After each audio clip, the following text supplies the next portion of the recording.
Because remember, even when God is dealing with your heart, there are certain impurities that are in our hearts, because of, this journey of life. It can come with either different heads or different experiences that we go through. All right. So God may be wanting to deal with your heart. And then he says, okay, no, consecrate yourself. All right. So it's his way of saying, hey, look, come to me. There's certain things that I want to work out in you. Okay. So step into my presence. Let's work on these things. Let's communicate about these things. Sometimes he wants you silent enough for you to hear him, or for you to hear the things or to see the things that he's bringing to the surface.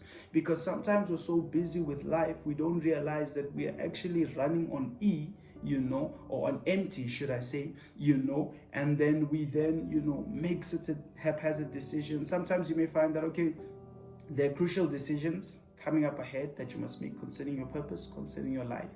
And because he knows things in advance, he knows that when you get there, you may panic and start asking questions. And God, is it your will? And how do I know? And do these 10 things so that I know that you're with me, or anything like that. So it may be that he sees that, okay, no, there's crucial stages. It may be that he sees that, okay, there are distractions up ahead. So he needs to grow you in intimacy, grow your capacity in him, grow your capacity in the spirit, so that when you face these challenges, you are able to best respond. You look at Peter when he's with Jesus Christ, and Jesus is about to go to the cross, and he's praying. I think it's in the Garden of Gethsemane, or the Mount of Olives, So Jesus is in the Mount of Olives, and he's praying, and then he comes back. Peter, James, and John are sleeping. He's like, hey guys, and he speaks to Peter alone, not James and John. He speaks to Peter alone. He says, could you not watch for at least an hour with me?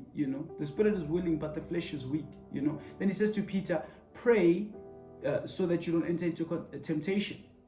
So he knew that Peter was going to deny him. So could it be that he was calling Peter to pray here, so that when the temptation to deny Christ comes, Peter would then be strong enough to stand with Christ Jesus? All right. So different ways of looking at why God desires consecration.